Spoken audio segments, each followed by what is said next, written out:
Welcome competitive aspirants. Welcome to Ravi's GK channel. చాలా ముఖ్యమైనటువంటి ఒక అంశాన్ని ఇప్పుడు మనం డిస్కస్ చేద్దాం.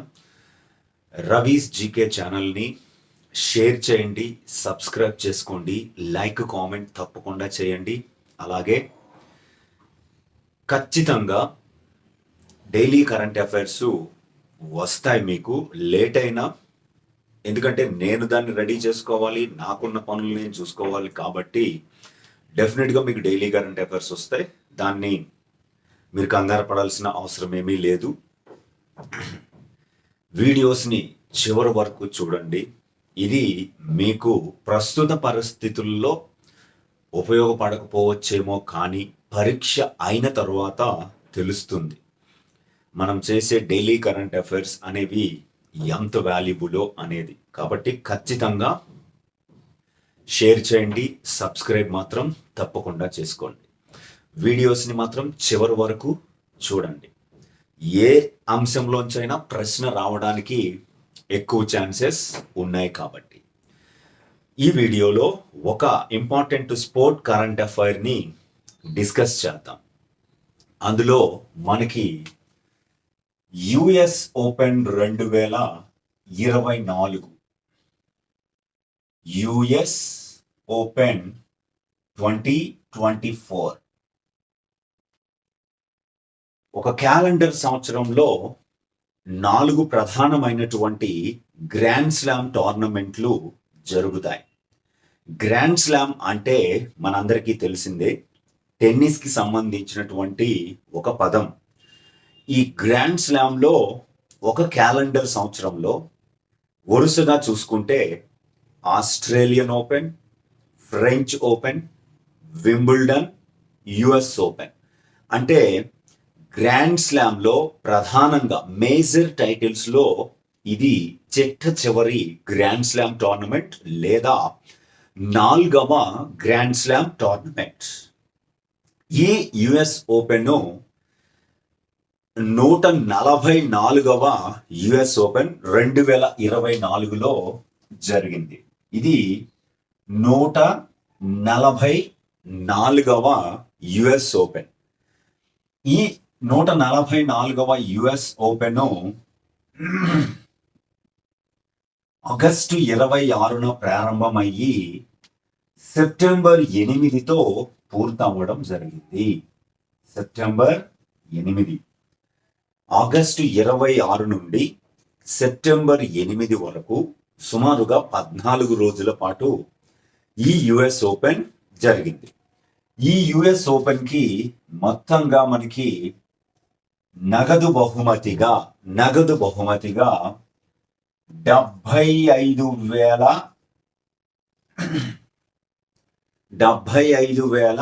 $75 మిలియన్ ఇవ్వడం జరుగుతుంది. $75 మిలియన్.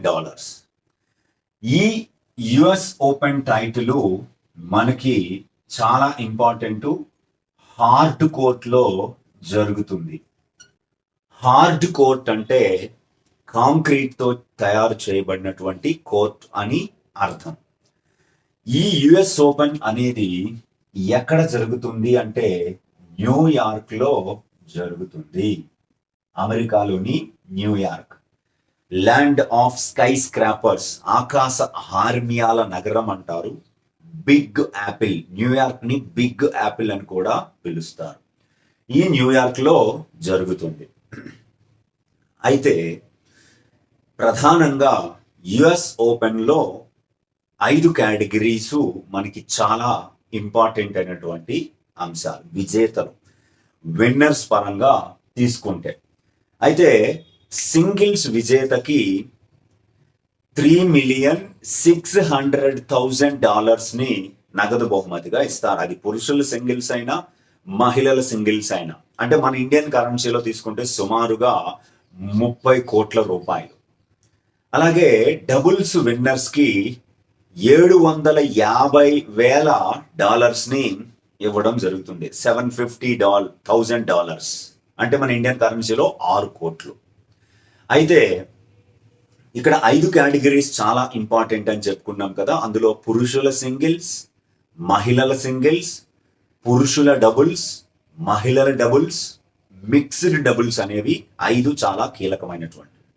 అయితే ఇందులో మనం ఛాంపియన్స్ ని ఒకసారి తీసుకుందాం.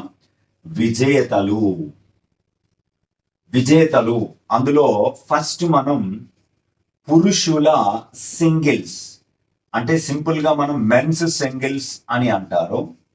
ఈ పురుషుల సింగిల్స్ లో విజేతగా నిలిచినటువంటి వారు, ఎవరిని ఓడించి విజేతగా నిలిచాడు అన్నది ఒక్కసారి చూద్దాం. Jannik sinner. ఈ జానిక్ సిన్నరు పురుషుల సింగిల్స్ విజేతగా నిలిచాడు. ఈయన ఇటలీ దేశానికి చెందినటువంటి ఆటగాడు. ప్రస్తుతం వరల్డ్ నెంబర్ 1 ర్యాంక్ లో పురుషుల సింగిల్స్ విభాగంలో వరల్డ్ నెంబర్ 1 ర్యాంకర్, ప్రపంచ ర్యాంకింగ్ లో ఏటీపీ ర్యాంకింగ్స్ అంటారు. ఏటీపీ అంటే అసోసియేషన్ ఆఫ్ టెన్నిస్ ప్రొఫెషనల్స్. ఆ ఏటీపీ ర్యాంకింగ్స్ లో నెంబర్ 1 ర్యాంక్ లో ఉన్నటువంటి జానిక్ సిన్నర్. అయితే రీసెంట్ గా జానిక్ సిన్నర్ డోప్ టెస్ట్ లో దొరికాడు, కానీ ఆయన వాడిన మందు నిషేధ జాబితాలో లేకపోవడంతో బ్రతికాడు. కాబట్టి Jannik sinner Italy US open పురుషుల సింగిల్స్ విజేత. అయితే ఈ జానిక్ సిన్నర్ కి ఇదే ఫస్ట్ యుఎస్ ఓపెన్ టైటిల్. ఇతనికి ఇదే ఫస్ట్ యుఎస్ ఓపెన్ టైటిల్.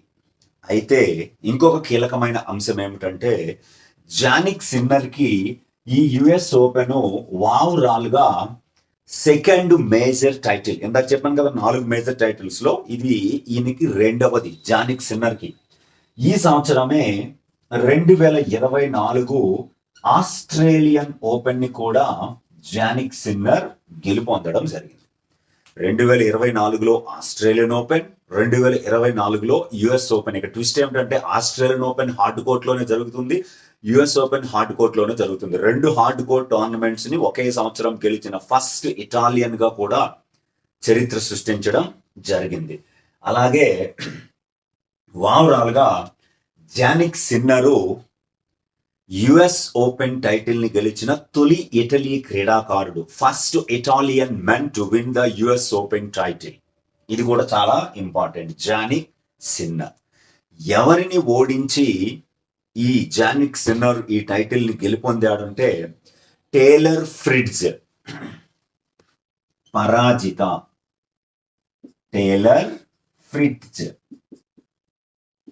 ఈ టేలర్ ఫ్రిడ్జ్ అమెరికాకి చెందినటువంటి క్రీడాకారుడు. 6-3, 6-4, 7-5 సెట్లతో గెలుపొందడం జరిగింది. 6-3, 6-4, 7-5 సెట్లతో జానిక్ సిన్నరు ఫ్రిడ్జ్ ని ఓడించడం జరిగింది. రైట్, ఇది చాలా కీలకమైనటువంటి అంశం. దీని తర్వాత మనకి మహిళల సింగిల్స్ ని చూద్దాం. మహిళల సింగిల్స్, ఈ మహిళల సింగిల్స్ విజేత ఎవరు, పరాజిత ఎవరు అనేటువంటి దాంట్లో తీసుకుంటే విజేత అరియానా సబలెంకా.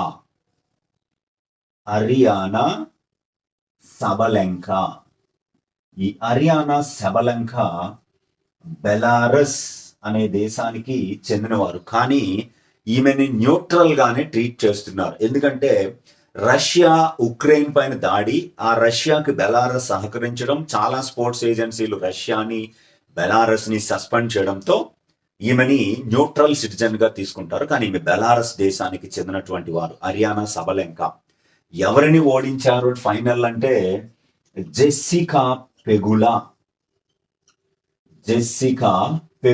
యుఎస్ఏ, అమెరికాకు చెందినటువంటి జెస్సికా పెగులా ఓడిపోయింది.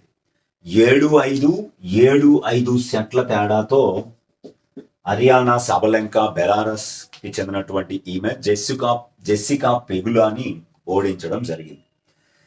ఇది అరియానా సబలెంకాకి first US Open title. Overall గా 3వ మేజర్ టైటిల్ బెలారస్ కి చెందినటువంటి హర్యానాకి. గతంలో 2023 ఆస్ట్రేలియన్ ఓపెన్, 2024 ఆస్ట్రేలియన్ ఓపెన్ తో పాటు ఇప్పుడు 2024 యుఎస్ ఓపెన్ ని గెలుపొందడం జరిగింది. అందుకే first US Open title, overall గా 3వ మేజర్ టైటిల్. ఓకే, చాలా ఇంపార్టెంట్. మెయిన్ సింగిల్స్ మీద దృష్టి పెట్టాలి. ఎలా అంటే క్వశ్చన్ రావడానికి ఛాన్స్ ఉంది. పురుషుల సింగిల్స్ విజేత ఎవరు అని అడగొచ్చు, పురుషుల సింగిల్స్ విజేత ఏ దేశానికి చెందినవాడు అని అడగొచ్చు, లేదా జానిక్ సిన్నర్ ఏ ఆటకు సంబంధించిన వాడు అని అడగొచ్చు, ఫైనల్లో ఎవరిని ఓడించాడని అడగొచ్చు. ఇది ఆయనకి ఎన్నో యుఎస్ ఓపెన్ అడగొచ్చు, ఎన్నవ ఓవరాల్ టైటిల్ అని కూడా అడగొచ్చు. అది మహిళల సింగిల్స్ కూడా సేమ్ క్వశ్చన్స్ అలాగే వస్తాయి. అలాగే మనం ఇప్పుడు పురుషుల డబుల్స్ విభాగానికి అలాగే మహిళల డబుల్స్ విభాగానికి వెళదాము. అవి జస్ట్ మనం తెలుసుకుంటే సరిపోతుంది. డబుల్స్ అనేది, సింగిల్స్ చాలా ఇంపార్టెంట్. అయితే పురుషుల డబుల్స్ విభాగానికి సంబంధించి విజేతలు పరాజితుల్ని కూడా ఒకసారి చూద్దాం. పురుషుల డబుల్స్ విజేతలు పరాజితలు సెట్లు. విజేతలు అనగానే Max Purcell and Jordan Thompson విజేతలుగా నిలిచారు. Max Purcell and Jordan Thompson వీళ్ళిద్దరూ కూడా విజేతలుగా నిలిచారు. ఇద్దరిది ఆస్ట్రేలియానే. ఇద్దరు కూడా ఆస్ట్రేలియాకి చెందినటువంటి టెన్నిస్ క్రీడాకారులు, మాక్స్ పర్సెల్, జోర్డాన్ థాంప్సన్. వీరు ఎవరిని ఓడించారంటే కెవిన్ కావ్రిడ్జ్. ఎవరిని ఓడించారంటే కెవిన్ కావ్రిడ్జ్ అండ్ టిమ్ పట్జ్ని ఓడించారు. ఈ ఇద్దరు కూడా జర్మనీ దేశానికి, ఒకే దేశానికి చెందినటువంటి క్రీడాకారులు. జర్మనీ దేశానికి చెందినటువంటి కెవిన్ కావ్రిడ్జ్, టిమ్ పట్జ్ని మాక్స్ పర్సెల్, జోర్డాన్ థాంప్సన్ లో ఓడించారు, విజేతలుగా నిలిచారు. సెట్స్ ఏమిటంటే 6-4, 7-6, 7-4 సెట్ల తేడాతో ఓడించడం జరిగింది. ఇది చాలా ఇంపార్టెంట్. అలాగే మనకి పురుషుల డబుల్స్ తర్వాత మహిళల డబుల్స్ విభాగానికి వెళితే, ఈ మహిళల డబుల్స్ లో ఇది కూడా చాలా ఇంపార్టెంట్ అయినటువంటిదే. మహిళల డబుల్స్, ఈ మహిళల డబుల్స్ అగైన్ మరలా విజేతలు పరాజితలు సెట్స్. విజేతలుగా లుడిమెలా కిచెనోక్.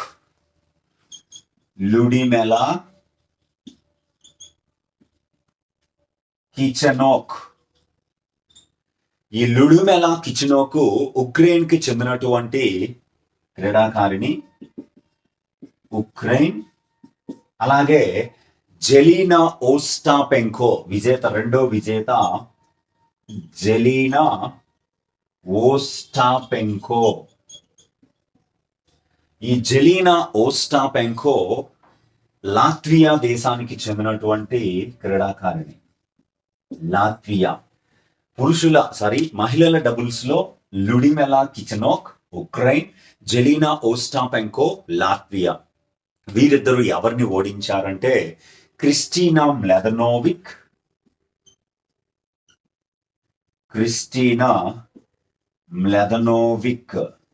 ఈ క్రిస్టినా మ్లెదనోవిక్ ఫ్రాన్స్ దేశానికి చెందినటువంటి క్రీడాకారిణి. అలాగే రెండవ క్రీడాకారిణి చైనాకి చెందినటువంటి Zhang షువాయ్,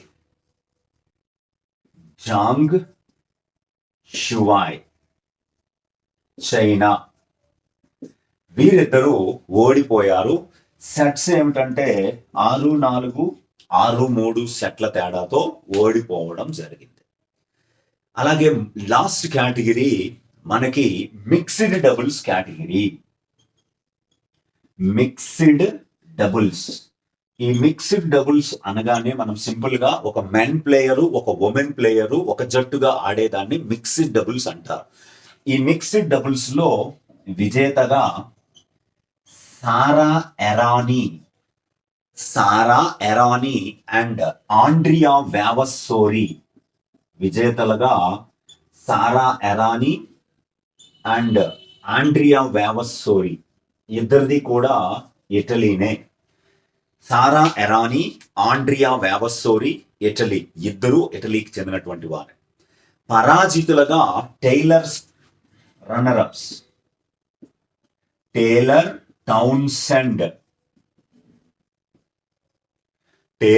Townsend and Donald Young, ఇద్దరిది యుఎస్ఏనే. డొనాల్డ్ యంగ్ యుఎస్ఏ, వీరిద్దరూ కూడా 7-6, 7-5 తేడాతో ఓడిపోవడం జరిగింది. 7-6, 7-0, 7-5తో ఓడిపోయారు. ఇవి చాలా ఇంపార్టెంట్, కీలకమైనటువంటి ఆస్ట్రేలియన్ ఓపెన్ అంశాలు. ఖచ్చితంగా గుర్తుపెట్టుకోండి. Thank you very much.